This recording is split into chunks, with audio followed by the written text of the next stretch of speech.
আবু জায়েদ আল মাহমুদ মাখন সরকার যেটি মনিরুজ্জামান মনির বলছিলেন যে যেসব ঘটনায় বিশেষ করে 14 এবং 18 নির্বাচন নিয়ে যে একটি বিরোধী পক্ষের যে অভিযোগ, আপনার কি মনে হয় যে এই সব কিছুর দায় সেই এই দুটি সরকার বা এই দুইটি সময় যারা জয়ী হয়েছে তাদের উপরে সে বর্তায়? অ্যাকচুয়ালি দোষারোপের রাজনীতি আমরা অনেক দিন যাবৎ খেয়াল করছি। ধন্যবাদ আপনাকে। আজকে এই এসএটিভির সামনে দেশে বিদেশে যারা শুনছেন, বিজ্ঞ সহ আলোচকবৃন্দ এবং উপস্থাপক কলাকুশলীবৃন্দ, আপনাদের সকলকে অসংখ্য ধন্যবাদ। এই অভিযোগ আমরা চিরকাল দিতে পারবো এবং এটা দিয়ে যাচ্ছি। তাতে জাতির জন্য খুব বেশি জাতি লাভবান হবে না। ক্ষতিগ্রস্ত হওয়া ছাড়া রাজনীতি, জাতি, দেশ, আমরা নিজেরা ক্ষতিগ্রস্ত হওয়া ছাড়া কোনো লাভ নেই। এখানে আত্মসংশোধনের চিন্তা আমরা কখনোই করি না, যে আমি সঠিক করছি, আজকে সঠিক করছি না, কালকে সঠিক করব, ঠিক আছে আজকে কোনো কারণে আমি সঠিক করছি না, এই চিন্তাটাও আমাদের মধ্যে আসে না, এই বোধটাও আসে না। বিএনপি এটা করছে বলে আওয়ামী লীগ তার চেয়ে বেশিটা করবে, আর আওয়ামী লীগ এটা করবে না বলে বিএনপি তার চেয়ে বেশি করবে না, এই চিন্তাভাবনাগুলো সঠিক না। আসলে বিএনপি বা জাতীয় পার্টি, আমরা যে রাজনৈতিক দলগুলো হয়েছি 1971 সালের পরে, আওয়ামী লীগ যখন দেশের স্বাধীনতায় নেতৃত্ব দিয়ে সরকার গঠন করলো, তারপরে 75-এর দুঃখজনক বঙ্গবন্ধুর ঘটনাটির পরে রাজনীতিতে একটা শূন্যতা চলে আসছে এবং সেই শূন্যতার স্থানে পালাক্রমে প্রথমে জিয়াউর রহমান কোনোভাবে ক্ষমতায় আসছে, তারপরে এরশাদ সাহেব আসছে।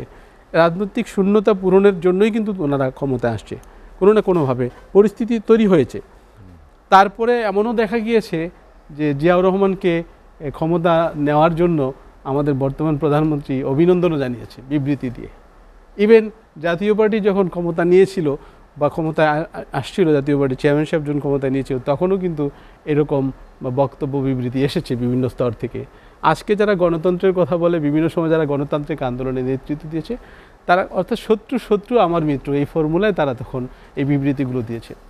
তা আমার মনে হয় এই আজকে স্বাধীনতার 52-53 বছর বয়স চলে গিয়েছে, একটি দুধের শিশু এতদিনে মধ্যবয়সী হয়ে গিয়েছে।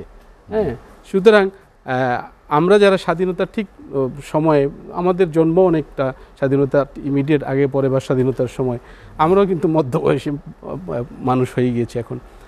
স্বাভাবিক কারণেই ঝগড়াঝাটি, বিবাদ, এটা ওই সময়ের বাস্তবতা। আপনি বলছিলেন যে জেনারেল জিয়াউর রহমান এবং জেনারেল এরশাদ ক্ষমতা নিয়েছিলেন, আপনি বলেন কি একই রকম বাস্তবতায় কি এখন আওয়ামী লীগ ক্ষমতায় আছে? আমার মনে হয় রাজনীতিতে যে দুরবস্থা চলছে, ওই সময় যে দুরবস্থা ছিল তার চেয়েও ভয়াবহ দুরবস্থা এখন চলছে। একজন ব্যক্তি বা আমি যেই হই না কেন, আমরা মরণশীল মানুষ, তোমরা আমি না থাকলেই দুনিয়া চলবে না, দুনিয়া অচল, দেশে উন্নয়ন হবে না, এটা ভাবাটাই বোকামি, এটা ভাবাটা অন্যায়, জাতির সাথে প্রতারণা করা, সঠতা করা, এছাড়া আর কিচ্ছু নয়। কারণ হলো, আপনি খেয়াল করবেন আজকে দেশে যত উন্নয়ন হয়েছে, এই উন্নয়ন কি একদিনে রাতারাতি হয়ে যায়নি। তো 1971 সালের পর থেকে বঙ্গবন্ধু কিছু কর্মকাণ্ড করে জাতিকে সংগঠিত করার চেষ্টা করেছেন, তারপরে আবার বিভিন্ন স্তরে এসে জিয়াউর রহমান বা অন্যান্য সরকারগুলো, এরশাদ সাহেব, তারা কিন্তু বেড়িবাঁধ করেছে, রাস্তাঘাট করেছে, কাঁচা রাস্তা করেছে, ব্রিজ কালভার্ট করেছে, তারা ছোট কাজগুলো করেছে। ইভেন এরশাদ সাহেবের সময় তো বড় বড় ব্রিজ হয়েছে, বড় বড় যমুনা সেতু এরশাদ সাহেব ভিত্তিপ্রস্তর দিয়ে গেছেন, গোমতী সেতু, মেঘনা সেতু, আপনার অনেকগুলো সেতু, দেশের 80% বেরেজ, 80% বেরেজ এরশাদ সাহেবের আমলে হয়ে গিয়েছে। মাটির কাজ 90% তখন হয়ে গিয়েছে। তার পরবর্তীতে আপনি কিন্তু ছোটটাকে বড় করেছেন, নিচুটাকে উঁচু করেছেন, কাঁচাটাকে পাকা করেছেন। হ্যাঁ, আর কিছু পদ্মা সেতু বা অন্যান্য প্রজেক্টগুলো পরবর্তীতে আসছে। সময়ের সাথে সাথে জাতি কিন্তু আস্তে আস্তে স্বয়ংসম্পূর্ণ হয়েছে। জাতি একদিনে কিন্তু স্বয়ংসম্পূর্ণ হয়নি বা স্বয়ংসম্পূর্ণ অবস্থানের দিকে যাচ্ছি আমরা। হ্যাঁ, এটা কিন্তু একদিনে হয়নি, প্রত্যেকেরই কম বেশি অবদান আছে। আমরা যদি অন্যদেরকে তুচ্ছ তাচ্ছল্য করে ফেলি, অন্য দলগুলোকে দলই মনে না করি, অন্য দলের শাসন ব্যবস্থাই মনে না করি, বা তারা সফল ছিল না, হ্যাঁ হতে পারে তারা সেনাবাহিনী থেকে আসছে, এইটা তারা রাজনীতি সরাসরি করে আসছে বা রাজনীতির মানুষ না। কিন্তু এরকমও তো পরিস্থিতি ছিল, অনেকে আপনার ধরেন এই রাজনৈতিক তখনকার দিনে যে পরিস্থিতিটা তৈরি হয়েছিল, বাকশাল কিন্তু সৃষ্টি হয়েছে, একটা বাকশালের সৃষ্টির কারণে কিন্তু অনেকে কিন্তু বাকশালের সদস্যপদ ছেড়ে চলে গিয়েছে। এরকম জেনারেল ওসমানী, তারপরে আপনার মইনুল হোসেন, আরও অন্যান্যরা, এরকম অসংখ্য মানুষ বাকশাল ছেড়ে চলে। তাজউদ্দিন সাহেব তো দায়িত্বই নেয়নি, বাকশালের দায়িত্বের সদস্য না থাকলে সে তার ইয়েতে থাকতে পারবে না, এমপিগিরি করতে পারবে না, এমপিগিরি থাকবে না, এরকম একটা বিধান ছিল।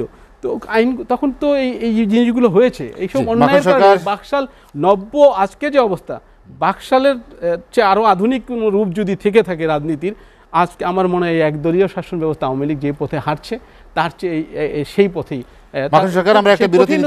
যাচ্ছে। আমার মনে হয় রাজতন্ত্র বা স্বৈরতন্ত্রের ব্যাখ্যা যেভাবেই দেয়, স্বৈরতন্ত্রের মানে আমি যদি দাদাগিরি বলি বর্তমানে তা